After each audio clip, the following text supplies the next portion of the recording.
Hello guys, welcome to our YouTube channel study with M. आज मैं आप सभी के लिए काफ़ी इंपॉर्टेंट वीडियो लेके आई हूँ। तो देखिए, आज के इस वीडियो में आगामी उत्तराखंड पुलिस के एग्ज़ाम के लिए हमारे द्वारा जो स्पेशल सीरीज चलाई गई है, इसका पार्ट 10 आज मैं आप सभी के लिए लेके आई हूँ। ये सीरीज़ आपको डेली प्रोवाइड कराई जा रही है, जो कि आपके आगामी उत्तराखंड पुलिस के एग्ज़ाम के लिए मोस्ट इंपॉर्टेंट है। साथ ही साथ ये सीरीज़ आपके अदर उत्तराखंड एग्ज़ाम के लिए भी इंपॉर्टेंट रहने वाली है। तो आप सभी लोग हमारी इस वीडियो को स्टार्टिंग से लेकर एंड तक जरूर देखें। वीडियो को स्टार्ट करते हैं। वीडियो स्टार्ट करने से पहले जिन लोगों ने अभी भी हमारे YouTube channel study with M को सब्सक्राइब नहीं किया है, वो सब्सक्राइब कर लें। साथ ही साथ बगल में जो बेल आइकन दिख रहा है, इसे भी प्रेस कर लें, ताकि हम कोई भी वीडियो डालते हैं तो उसका नोटिफिकेशन आपके पास जल्द से जल्द पहुंच जाए। आप सभी लोग हमारे टेलीग्राम चैनल को भी ज्वाइन कर सकते हैं। अराउंड 6.3 के यहाँ पे ग्रुप मेंबर्स हो चुके हैं। सुबह 10 बजे और शाम 8 बजे यहाँ पे क्विज का आयोजन भी कराया जाता है। इसके अलावा अदर इंपॉर्टेंट अपडेट्स पीडीएफ्स यहीं पे शेयर की जाती हैं। लिंक आपको उसका डिस्क्रिप्शन बॉक्स में मिल जाएगा। बढ़ते हैं आज की वीडियो की ओर। इस सीरीज का पहला क्वेश्चन है, श्री मांडू सिद्ध मंदिर कहाँ स्थित है? देखिए, श्री मांडू सिद्ध मंदिर ये स्थित है आपके देहरादून जनपद में। ऑप्शन ए इस क्वेश्चन का करेक्ट आंसर है। देहरादून घंटाघर से मांडू सिद्ध मंदिर की दूरी जो है, ये कितने किलोमीटर? 10 किलोमीटर है। इस मंदिर में गुड़ का प्रसाद चढ़ता है। नेक्स्ट क्वेश्चन है, गढ़वाल के प्रसिद्ध चित्रकार एवं कवि मौला राम ने अपनी रचनाओं में किस भाषा का प्रयोग किया है? इंपॉर्टेंट क्वेश्चन है। देखिए, गढ़वाल के प्रसिद्ध चित्रकार एवं कवि मौला राम ने अपनी रचनाओं में किस भाषा का, ब्रज भाषा का प्रयोग किया है? ऑप्शन सी बिल्कुल राइट आंसर है। देखिए, मौला राम की जो ब्रज भाषा की श्रेष्ठ रचना की अगर हम बात करें, तो मौला राम की ब्रज भाषा की श्रेष्ठ रचना कौन सी है? इसका नाम है गढ़ राजवंश। मौला राम की ब्रज भाषा की श्रेष्ठ रचना है। देखिए, मौला राम तोमर ये गढ़वाली शैली के प्रसिद्ध चित्रकार थे और इनके चित्रों को प्रसिद्धि दिलाने में बैरिस्टर मुकुंदी लाल का प्रमुख योगदान है। बैरिस्टर मुकुंदी लाल का प्रमुख योगदान है मौला राम के चित्रों को प्रसिद्धि दिलाने में। मौला राम के राधा कृष्ण मिलन चित्र जो हैं, ये विश्व प्रसिद्ध है, ये भी ध्यान रखिएगा। मौला राम की चित्रशाला कहाँ पर थी? इनकी चित्रशाला थी श्रीनगर में। मौला राम के जो वंशज थे, ये क्या थे? सुनार मौला राम के वंशज थे। और मौला राम के गुरु का नाम क्या था? ये आप कमेंट करके बताएंगे। ज़्यादा से ज़्यादा लोग कमेंट कीजिए। नेक्स्ट देखिए, उत्तराखंड राज्य की मुख्य खरीफ की फसल कौन सी है? तो उत्तराखंड राज्य की मुख्य खरीफ की जो फसल है, ये क्या है? ये है चावल। ऑप्शन डी बिल्कुल राइट आंसर हो जाएगा। चावल राज्य की दूसरी प्रमुख फसल है। प्रथम प्रमुख फसल कौन सी थी? ये थी गेहूं, और दूसरी राज्य की दूसरी प्रमुख फसल है चावल। देखिए, सर्वाधिक चावल उत्पादक जिले जो हैं, ये कौन कौन से हैं? देहरादून, ऊधम सिंह नगर और हरिद्वार। देहरादून, ऊधम सिंह नगर और हरिद्वार सर्वाधिक चावल उत्पादक जिले हैं। राज्य में तीसरी मुख्य फसल का नाम क्या है? राज्य की तीसरी मुख्य फसल है गन्ना। ये भी ध्यान में रखिए, इंपॉर्टेंट पॉइंट है। अगला क्वेश्चन देखिए, प्राचीन काल में बाड़ाहाट नाम से प्रसिद्ध तीर्थ का वर्तमान नाम क्या है? देखिए, प्राचीन में बाड़ाहाट नाम से जो प्रसिद्ध तीर्थ था, इसका वर्तमान में क्या नाम है? इसका नाम है उत्तरकाशी। ऑप्शन बी बिल्कुल राइट आंसर है। देखिए, उत्तरकाशी का प्राचीन नाम था बाड़ाहाट। पुराणों में उत्तरकाशी को सौम्य काशी कहा गया है। सौम्य काशी कहा गया है इसको पुराणों में। उत्तरकाशी को विश्वनाथ मंदिर के कारण इसका नाम उत्तरकाशी पड़ा। उत्तरकाशी जनपद जो है, ये पंवार वंश के अधीन रहा और वर्ष 1803 ईस्वी से लेकर 1815 ईस्वी तक ये गोरखों के अधीन रहा। उत्तरकाशी जनपद की स्थापना किस वर्ष हुई? ये आप कमेंट सेक्शन में कमेंट कीजिए, जल्दी से कमेंट करें और वीडियो को शेयर कर दीजिए। जल्दी से शेयर कर दीजिए वीडियो को।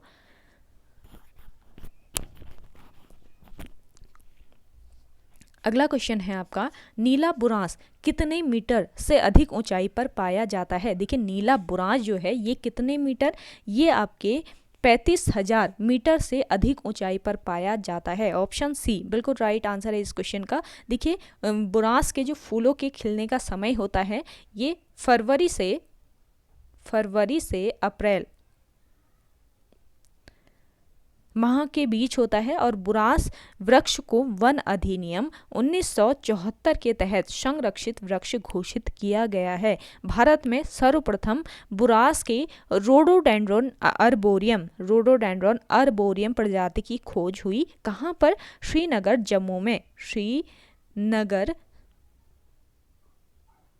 जम्मू में भारत में सर्वप्रथम बुरांस के रोडोडेंड्रॉन अर्बोरियम प्रजाति की खोज कहाँ पर? श्रीनगर जम्मू में हुई।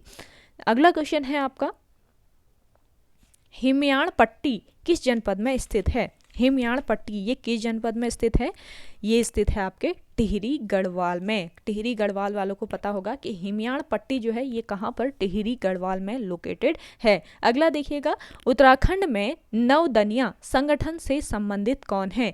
मोस्ट इंपॉर्टेंट क्वेश्चन है। उत्तराखंड में नवदनिया संगठन से संबंधित है वंदना शिवा। ऑप्शन डी इस क्वेश्चन का राइट आंसर है। अगला क्वेश्चन देखिएगा, थारू जनजाति के लोग दोपहर के भोजन को क्या कहते हैं? देखिए थारू जनजाति के जो लोग होते हैं ये दोपहर के भोजन को कहते हैं मिजनी। ऑप्शन बी इस क्वेश्चन का करेक्ट आंसर है। देखिए थारू जनजाति का मुख्य भोजन क्या होता है? चावल व मछली है। मुख्य भोजन है थारू जनजाति का चावल व मछली। और इस जनजाति के पुरुष को भोजनालय में यानी किचन में जाने का अधिकार नहीं होता है। और थारू जनजाति के लोग वनों में आखेट को क्या कहते हैं? वनों में आखेट करने को ये लोग कहते हैं खाबर। इंपॉर्टेंट पॉइंट है, इसको भी आप नोट डाउन कर लीजिए। अगला क्वेश्चन देखिएगा, उत्तराखंड सरकार द्वारा वीर चंद सिंह गढ़वाली के नाम पर एक योजना चलाई गई है। यह योजना संबंधित है। मोस्ट इंपॉर्टेंट क्वेश्चन है। तो यह योजना किससे संबंधित है? ये योजना स्वरोजगार से संबंधित है। ऑप्शन बी बिल्कुल राइट आंसर है। देखिए वीर चंद सिंह गढ़वाली पर्यटन स्वरोजगार योजना 1 जून 2002 को शुरू हुई। वीर चंद सिंह गढ़वाली पर्यटन स्वरोजगार योजना कब शुरू हुई? 1 जून 2002 को शुरू हुई और स्थानीय लोगों को पर्यटन की गतिविधियों से जोड़ने के लिए पर्यटन विभाग बैंकों के माध्यम से 40 लाख रुपए तक का ऋण उपलब्ध कराता है। नेक्स्ट क्वेश्चन है,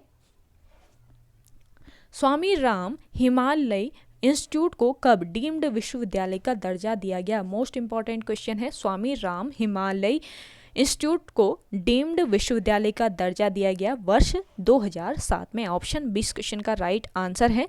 नेक्स्ट देखिएगा, टिहरी बांध परियोजना के अतिरिक्त निम्न में से किससे उत्तराखंड को 12% विद्युत निशुल्क प्राप्त होगा? तो देखिए इसका राइट आंसर हो जाएगा विष्णु प्रयाग परियोजना। ऑप्शन बी बिल्कुल राइट आंसर है। विष्णु प्रयाग जल विद्युत परियोजना ये किस जिले में स्थित है? ये है आपके चमोली जिले में अलकनंदा नदी पर स्थित है विष्णु प्रयाग जल विद्युत परियोजना। और इस परियोजना की विद्युत उत्पादन क्षमता 650 मेगावाट की है। इस जल विद्युत परियोजना का निर्माण अविभाजित उत्तर प्रदेश पावर कॉरपोरेशन एक प्राइवेट कंपनी के माध्यम से करा रही थी। नेक्स्ट क्वेश्चन है आपका, आवाज भी एक जगह है कीर्ति के कीर्तिकार कौन है? मोस्ट इंपॉर्टेंट क्वेश्चन है। कि आवाज कीर्ति के कीर्तिकार कौन है? ये है मंगलेश डबराल। ऑप्शन डी बिल्कुल राइट आंसर हो जाएगा। देखिए मंगलेश डबराल इनके जन्म की अगर हम बात करें तो इनका जन्म वर्ष 1948 ईस्वी को टिहरी गढ़वाल में हुआ। टिहरी गढ़वाल में जन्म हुआ मंगलेश डबराल का। मंगलेश डबराल को इनकी एक रचना है हम जो देखते हैं, इसके लिए इनको वर्ष 2000 में साहित्य अकादमी पुरस्कार मिला। किस रचना के लिए मिला ये भी बहुत जरूरी है, ये भी जानना आपको बहुत जरूरी है, ये नोट डाउन कर लीजिए। इनकी एक रचना है हम जो देखते हैं, जिसके लिए इनको वर्ष 2000 में साहित्य अकादमी पुरस्कार से सम्मानित किया गया। और देखिए वर्ष 2001 में इन्हें आधारशिला पुरस्कार भी मिला। और इनकी मृत्यु कब हुई? वर्ष 2020 में इनकी मृत्यु हुई। नेक्स्ट क्वेश्चन है आपका,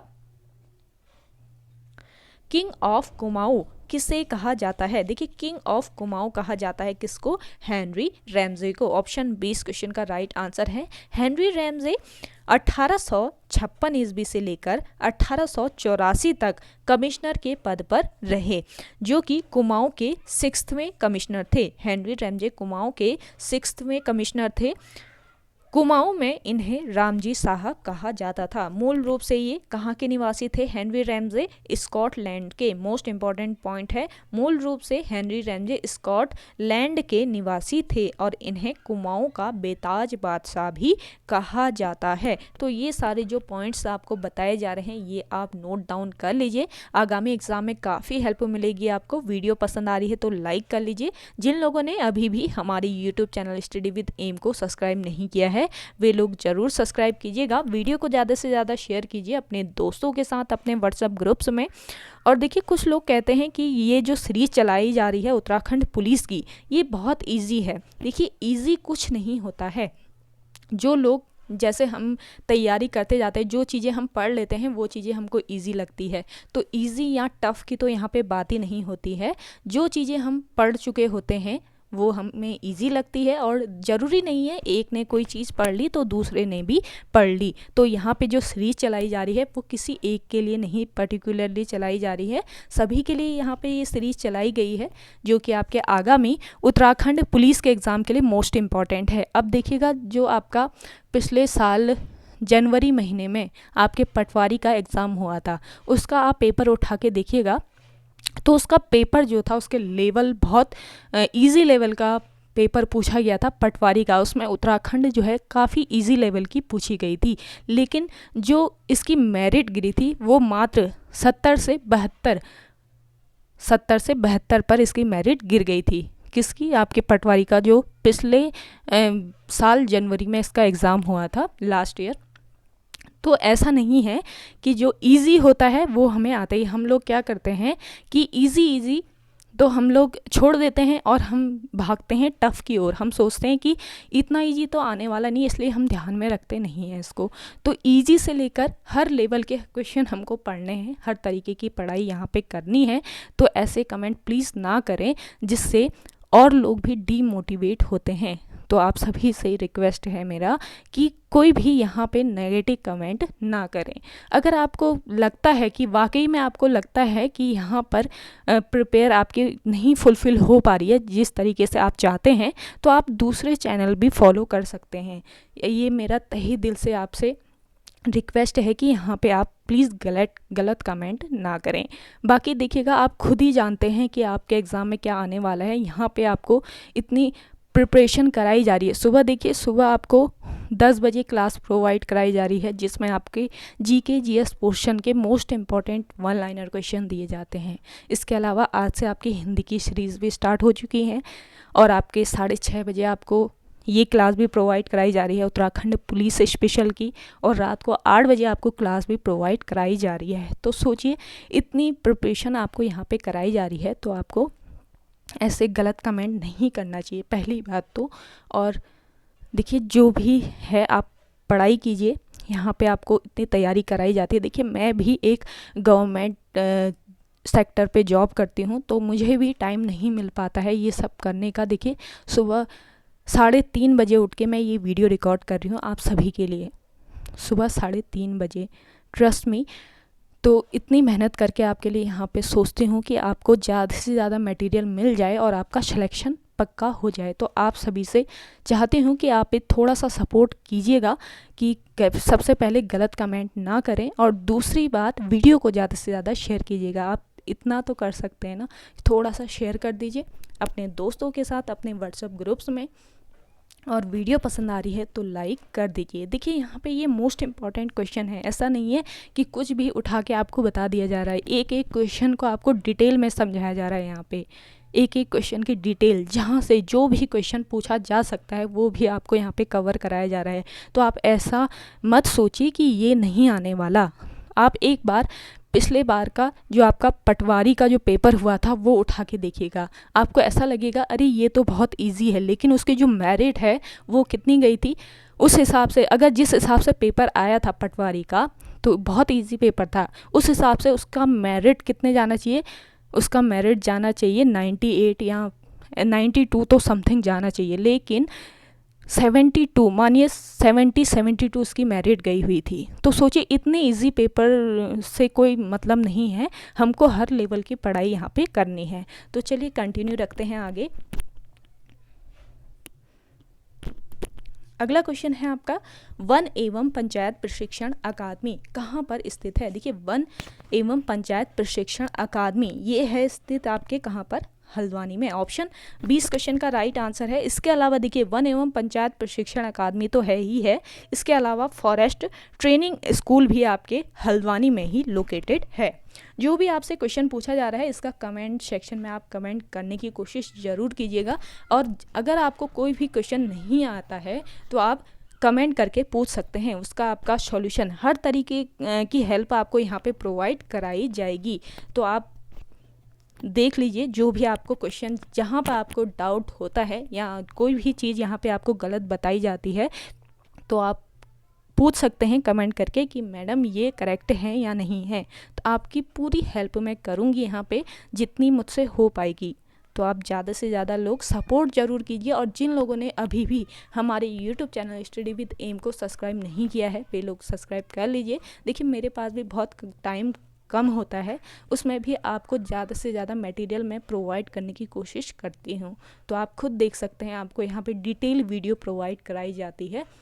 आज से हिंदी की क्लास भी चलाई गई है, आप प्लीज़ सपोर्ट, ज़्यादा से ज़्यादा लोग सपोर्ट कीजिएगा हिंदी की क्लास को भी, इसलिए कंटिन्यू रखेंगे हिंदी की क्लास। अगर ज़्यादा से ज़्यादा हिंदी की क्लास चलेगी तो तभी कंटिन्यू मैं रख पाऊँगी, वरना तो कोई फ़ायदा नहीं है ना इतनी मेहनत करने का। सुबह सोचिए 3:30 बजे उठ के वीडियो बनाने का तो कोई मतलब नहीं, सारी जो मेहनत है ये तो व्यर्थ ही जाएगी, जब लोगों तक पहुँचेगी ही नहीं तो क्या फ़ायदा। कुछ लोगों के लिए ही क्या वीडियो बनानी हो रही, फिर खुद ही सोचिए आप। अगला देखिएगा, तराई जिले का गठन किया गया था। देखिए तराई जिले, इसका गठन कब किया गया था? इसका गठन किया गया था वर्ष 1842 ईस्वी में। ऑप्शन ए बिल्कुल राइट आंसर हो जाएगा। देखिए 1864-65 में तराई भाबर को तराई भाबर अधिनियम के तहत रखा गया था। कब? वर्ष 1864-65 में। इम्पॉर्टेंट पॉइंट है, नोट डाउन कर लीजिए। देखिए 1948 ईस्वी में तराई क्षेत्र को अप्रवासियों का पहला बैच आया था। 1948 ईस्वी को तराई क्षेत्र में अप्रवासियों का पहला बैच आया था। और देखिए आपका तराई जिले का गठन हुआ वर्ष 1842 ईस्वी में। नेक्स्ट क्वेश्चन है, हुड़का किस जनजाति का मुख्य वाद्य यंत्र है? देखिए हुड़का जो है ये किस जनजाति का? ये आपके भोटिया जनजाति का मुख्य वाद्य यंत्र है। इसके अलावा तुबेरा, बाजू व तिमली ये भी भोटिया जनजाति के लोकगीत हैं। लोकगीत भी ध्यान रखिए, लोकगीत, मुख्य लोक वाद्य यंत्र, इनके जो धार्मिक परंपराएं हैं ये सब भी तो पूछे जाते हैं आयोग के द्वारा, कुछ नया तो पूछा जाता नहीं है। डेली आपको ये सीरीज जो प्रोवाइड कराई जाती है इसमें आपको एक क्वेश्चन के साथ बहुत सारे पॉइंट बताए जा रहे हैं, तो इन पॉइंट्स को आप नोट डाउन जरूर कीजिएगा। देखिए तुबेरा, बाजू व तिमली ये भोटिया जनजाति के लोकगीत हैं। इसके अलावा देखिए तिमली लोकगीत की बात करें, तिमली लोकगीत तो सामाजिक विषय पर आधारित गीत है ये तिमली लोकगीत। और बाजू और वीर जो है ये कौन से गीत हैं? ये रस प्रधान गीत हैं, रस प्रधान गीत है बाजू। बाजू जो है ये वीर रस प्रधान गीत है। नेक्स्ट क्वेश्चन है आपका, मंगोलों तथा डोमो के रक्त मिश्रण से किस जनजाति की उत्पत्ति हुई? मंगोलों तथा डोमो के मिश्रण से किस जनजाति की उत्पत्ति हुई? इसका राइट आंसर हो जाएगा आपका जौनसारी जनजाति। ऑप्शन सी बिल्कुल राइट आंसर है। जौनसारी लोग मंगोल व डोम प्रजाति का मिश्रित रूप है, और ये लोग अपने आप को पांडवों का वंशज मानते हैं। पांडवों का ये लोग अपने आप को वंशज मानते हैं। जौनसारी लोग 3 वर्ग में बटे हैं। कौन कौन से वर्ग में बटे हैं? देखिए खसास, कारीगर और हरिजन, 3 वर्गों में ये लोग बटे हैं। कौन? जौनसारी लोग, ये ध्यान रखिएगा। देखिए कल और परसों सैटरडे और संडे को वीडियो प्रॉपर नहीं आ पाई थी, उसके लिए आई एम सॉरी, बट आगे से आज से कंटिन्यू रखेंगे। कोशिश करूँगी मैं कि आपको सारी वीडियो टाइम से मिल जाए। तो आप सभी लोग सपोर्ट ज़रूर कीजिएगा हमारे YouTube channel study with M को, और जिन लोगों ने अभी तक हमारे YouTube channel study with M को सब्सक्राइब नहीं किया है वो सब्सक्राइब कर लीजिए। अगला क्वेश्चन है आपका, उत्तराखंड में राजस्थान से आकर बसने वाली जनजाति है। उत्तराखंड में राजस्थान से आकर बसने वाली जनजाति कौन सी है? थारू जनजाति। ऑप्शन सी इस क्वेश्चन का राइट आंसर है। अगला देखिएगा, क्षेत्रीय मिट्टी अन्वेषण प्रयोगशाला किस जिले में स्थापित है? तो मोस्ट इंपॉर्टेंट क्वेश्चन है, क्षेत्रीय मिट्टी अन्वेषण प्रयोगशाला ये कहाँ पर स्थित है? ये आपके स्थापित है उधम सिंह नगर जनपद में। ऑप्शन डी इस क्वेश्चन का राइट आंसर है। इसके अलावा देखिए, कृषक संसाधन विकास संस्थान ये भी आपके उधम सिंह नगर जनपद में ही स्थित है, उधम सिंह नगर के किच्छा में। क्या? कृषक संसाधन विकास संस्थान, ये आप नोट डाउन कर लीजिए, आपके आगामी एग्जाम में आपको काफ़ी हेल्प मिलेगी। अगला देखिए, उत्तराखंड राज्य में फल संरक्षण केंद्र कहाँ पर स्थित है? तो फल संरक्षण केंद्र ये कहाँ पर लोकेटेड है आपका? ये आपके नैनीताल जनपद के रामगढ़ में स्थित है। ऑप्शन सी बिल्कुल राइट आंसर हो जाएगा। देखिए, रामगढ़ को कुमाऊं में क्या कहा जाता है? इसको फलों का कटोरा कहा जाता है, फलों का कटोरा कहा जाता है रामगढ़ को कुमाऊं में। और देखिए, गागर नामक एक प्रसिद्ध पर्यटक स्थल है, ये भी आपके रामगढ़ में ही स्थित है, ये भी आप ध्यान रखिएगा। अगला देखिए, उत्तराखंड राज्य में सर्वाधिक धान का उत्पादन कहाँ होता है? देखिए, उत्तराखंड राज्य में सर्वाधिक धान का जो उत्पादन है ये कहाँ पर? ये आपके देहरादून में होता है। ऑप्शन ए बिल्कुल राइट आंसर है। गेहूं और चावल यानी धान उत्पादन में देहरादून जनपद का प्रथम स्थान है। अगला देखिएगा, नंदनी गीत के रचयिता कौन है? मोस्ट इंपॉर्टेंट क्वेश्चन है। आपको एक रचना दे दी जाती है, बताइए इसके रचयिता कौन है, इसके रचनाकार कौन है। इस तरीके के क्वेश्चन आयोग द्वारा पूछे जाते हैं, तो आप ध्यान में रखिए इन क्वेश्चंस को। नंदनी गीत कविता के रचयिता कौन है? तो इसका राइट आंसर क्या हो जाएगा? जल्दी से कमेंट करके बताएं, नंदनी गीत के रचयिता कौन है? चलिए, जिन लोगों को आ रहा है इसका आंसर कमेंट करके बताएं।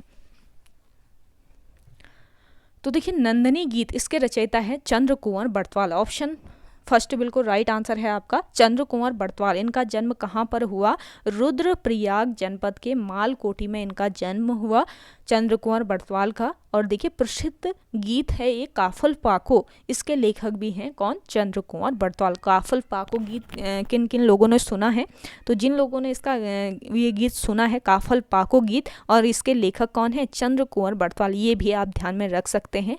कुछ गीतें तो उत्तराखंड लोगों को ऐसे ही याद हो जाते हैं, कुछ पहाड़ी गीत तो फेमस होते हैं ना। तो काफल फाको जो गीत प्रसिद्ध गीत है, इसके लेखक भी चंद्र कुंवर बड़तवाल है। इसके अलावा नंदनी गीत जो है इनका मुख्य रचना है, चंद्र कुंवर बड़तवाल की मुख्य रचना है नंदनी गीत, ये भी ध्यान रखिएगा। अगला देखिएगा, उत्तराखंड के किस जिले में यूरेनियम की उपलब्धता के संकेत प्राप्त हुए? मोस्ट इंपॉर्टेंट क्वेश्चन है, कौन सा ये जिला है जहां पर यूरेनियम की उपलब्धता के संकेत प्राप्त हुए हैं? तो ये कौन सा है आपका? ये है आपका टिहरी गढ़वाल। ऑप्शन डी बिल्कुल राइट आंसर हो जाएगा। देखिए, टिहरी क्षेत्र में खनिज संगमरमर, चूना, पत्थर, डोलोमाइट प्रमुख हैं। यहाँ पर टिहरी क्षेत्र में खनिज की बात करें तो संगमरमर, चूना, पत्थर, डोलोमाइट प्रमुख है यहाँ पे। एवं भागीरथी घाटी में, भागीरथी घाटी जो है ये तांबा उत्पादक क्षेत्र है। टिहरी में भागीरथी घाटी क्या उत्पादन करता है? ये तांबा उत्पादक क्षेत्र है। अगला देखिए, ब्रिटिश गढ़वाल का मुख्यालय श्रीनगर से कहाँ बदला गया? इंपॉर्टेंट क्वेश्चन है। ब्रिटिश गढ़वाल का जो मुख्यालय है ये श्रीनगर से पौड़ी बदला गया। ऑप्शन सी बिल्कुल राइट आंसर है। देखिए, पौड़ी जनपद का जो गठन है ये किस वर्ष हुआ बताएं?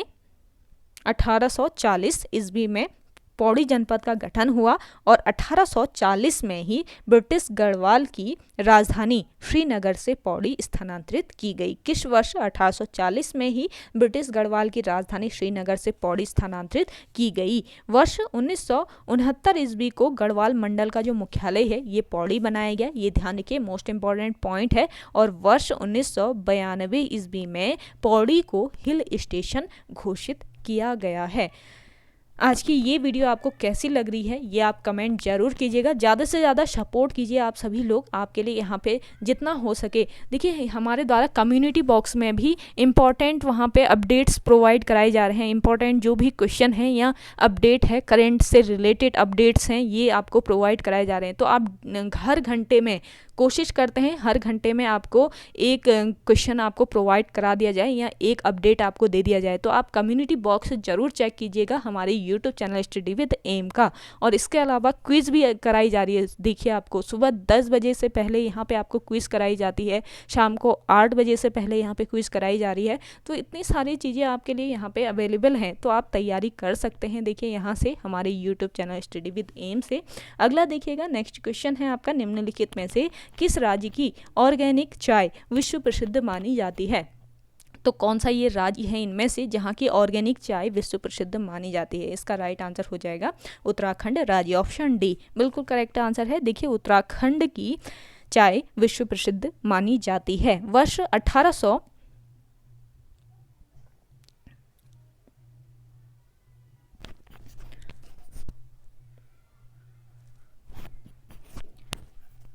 वर्ष 24 ईस्वी में, ध्यान दीजिए, वर्ष 1824 ईस्वी में बिशप हेबर ने चाय की खेती करने का विचार दिया था। किस वर्ष? वर्ष 1824 ईस्वी में किसने? बिशप हेबर ने चाय की खेती करने का विचार दिया था। और भारत में वर्ष 1834 ईस्वी में चाय कमेटी का गठन हुआ। मोस्ट इंपॉर्टेंट पॉइंट है, चाय कमेटी का गठन कब हुआ भारत में? तो वर्ष 1834 में भारत में चाय कमेटी का गठन किया गया। और कुमाऊं में चाय की जो पहली खेप है ये 1835 ईस्वी में भीमताल व लक्ष्मेश्वर के आसपास लगाई गई थी। अगला क्वेश्चन है आपका, चित्रकला की गढ़वाल शैली का प्रयोग किस मुगल शासक के काल में हुआ? तो देखिए चित्रकला की गढ़वाल शैली का जो प्रयोग है ये किस मुगल शासक के काल में हुआ? इसका राइट आंसर हो जाएगा जहांगीर के शासन काल में, ऑप्शन डी इस क्वेश्चन का राइट आंसर है। अगला देखिए, कलाई से लेकर कोहनी तक पहने जाने वाले चांदी के आभूषण को क्या कहते हैं? इंपॉर्टेंट क्वेश्चन है। कलाई से लेकर कोहनी तक के पहने जाने वाले चांदी का जो आभूषण होता है इसको क्या कहा जाता है? इसको ठाक कहा जाता है, ऑप्शन ए बिल्कुल राइट आंसर है।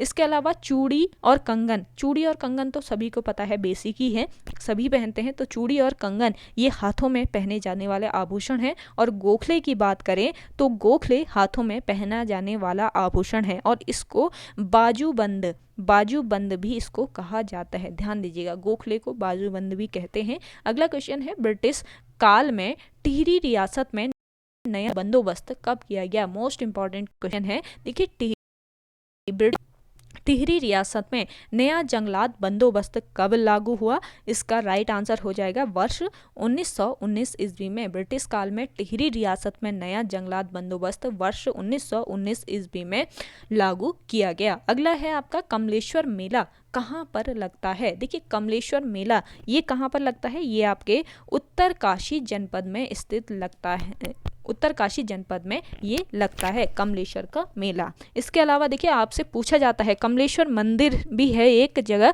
वो कहाँ पर स्थित है? तब तक आप कमेंट कीजिए, मैं इसके बारे में थोड़ा और डिटेल आपको बता देती हूँ। चलिए नोट कर लीजिए आप इसको, कमलेश्वर मंदिर की बात बाद में करेंगे हम। देखिए जो आपका कमलेश्वर मेला है ये आपका रामासिराई, कहाँ पर? रामासिराई पट्टी पुरोला, रामासिराई पट्टी पुरोला में कमलेश्वर महादेव का मेला लगता है। और ये रामासिराई पट्टी पुरोला कहाँ पर है? ये आपके उत्तरकाशी जनपद में स्थित है। कहीं कहीं पे आपको सिद्ध एग्जैक्ट लोकेशन दे दी जाती है, बताइए ये यहाँ पर कौन सा मेला लगता है, तो आपको पता रहना चाहिए। जनपद तो कभी कभी नहीं भी पूछता है आयोग, तो आपको मेन जो लोकेशन है वो भी पता रहनी चाहिए। तो रामासिराई पट्टी पुरोला में कमलेश्वर महादेव का मेला लगता है। अब बात करते हैं कमलेश्वर मंदिर की। तो कमलेश्वर मंदिर ये कहाँ पर स्थित है? ये आपका ये श्रीनगर में स्थित है कमलेश्वर मंदिर। और इसका निर्माण आदि गुरु शंकराचार्य के द्वारा किया गया आदिगुरु शंकराचार्य ने कमलेश्वर मंदिर का निर्माण कराया। तो ये दोनों क्वेश्चन अलग अलग हैं। देखिए कमलेश्वर का मेला लगता है आपके कहाँ पर, उत्तरकाशी जनपद में, और कमलेश्वर मंदिर जो है ये आपका लोकेटेड है श्रीनगर में, और इसका निर्माण कराया आदिगुरु शंकराचार्य ने। तो ये ध्यान रखिएगा। कुछ लोग ऐसे भी कनेक्ट कर लेते हैं कि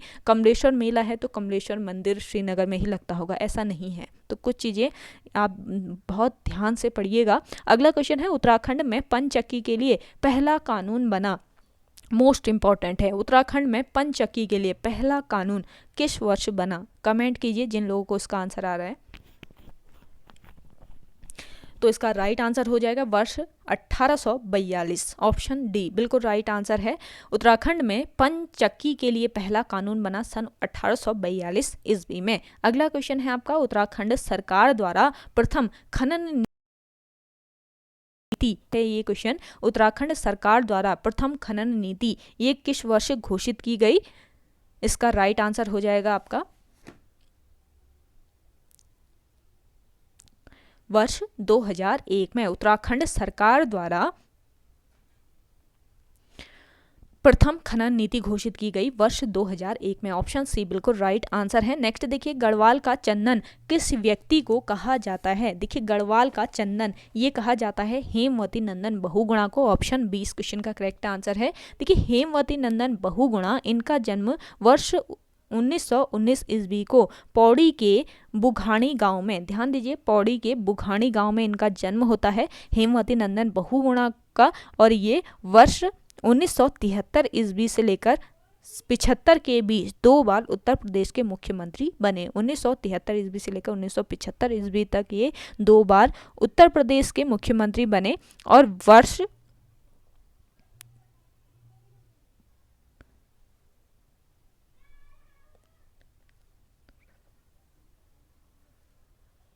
1979 ईस्वी को, वर्ष 1979 ईस्वी को ये लोकतांत्रिक समाजवादी पार्टी का इन्होंने गठन किया। ध्यान दीजिएगा, लोकतांत्रिक समाज पार्टी का गठन किसने किया? ये किया है हेमवती नंदन बहुगुणा ने। किस वर्ष? वर्ष नोट डाउन जरूर कीजिए, वर्ष 1979 में। और देखिए वर्ष 1984 ईस्वी में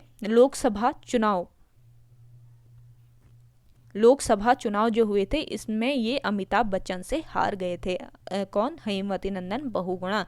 बहुगुणा जी की आत्मकथा का नाम क्या है? जल्दी से कमेंट करके बताएं। इनकी आत्मकथा है एक, इसका नाम है इंडियन नाइस होम। नोट कर लीजिए, इंडियन नाइस होम। और बहुगुणा जी को गढ़वाल का चंदन कहा जाता है। अगला क्वेश्चन है आपका, जौनसारी समाज में विवाह एवं जन्म उत्सव के समय किया जाने वाला नृत्य कौन सा है? जौनसारी समाज में विवाह एवं जन्म के समय किया जाने वाला नृत्य है कौन सा नृत्य? बुढ़ियात नृत्य। ऑप्शन सी इस क्वेश्चन का राइट आंसर है। देखिए बुढ़ियात नृत्य जौन समय शुभ अवसरों पर किया जाता है। तो शुभ अवसर कौन कौन से होते हैं? जन्म, विवाह और ये सारी चीज़ें जो शुभ अवसर होते हैं इन पर किया जाता है। तो आप ध्यान दीजिएगा, शुभ अवसरों पर किया जाने वाला नृत्य है आपका बुढ़ियात नृत्य जौनसार में। और देखिए हारुल नृत्य की बात करें तो हारुल नृत्य जौनसारियों द्वारा रामतुला वाद्य यंत्र के साथ किया जाता है। पूछा जा सकता है आपसे आयोग द्वारा कि बताइए कौन सा ऐसा नृत्य है जो जौनसारियों द्वारा रामतुला वाद्य यंत्र के साथ किया जाता है। तो ये कौन सा नृत्य हो जाएगा आपका राइट वहाँ पे? हारुल नृत्य। और हारुल नृत्य जो है ये महाभारत की कथाओं पर आधारित है। और देखिए बात करें मंडाण नृत्य की, तो मंडाण नृत्य जो है ये टिहरी और उत्तर काशी में किया जाता है मंडाण नृत्य, और मंडाण नृत्य को ही केदार नृत्य कहते हैं। ये ध्यान रखिएगा, मोस्ट इंपॉर्टेंट पॉइंट है। किसको कहा जाता है केदार नृत्य? मंडाण नृत्य को, जो कि टिहरी व उत्तरकाशी में किया जाता है। तो ओके गाइस, आज की वीडियो में इतना ही। आई होप आपको वीडियो पसंद आई होगी। अगर आज की ये वीडियो आपको पसंद आती है तो वीडियो को लाइक कीजिएगा, शेयर कीजिए, और जिन लोगों ने अभी तक हमारे YouTube channel study with M को सब्सक्राइब नहीं किया है वो सब्सक्राइब कर लीजिए। और आउट ऑफ 33 आपके कितने क्वेश्चन करेक्ट हुए आज ज़्यादा से ज़्यादा लोग कमेंट कीजिएगा। अपना जो स्कोर है ये आप कमेंट सेक्शन में कमेंट जरूर कीजिए। चलिए मिलते हैं एक नई इंटरेस्टिंग वीडियोस के साथ, तब तक के लिए धन्यवाद।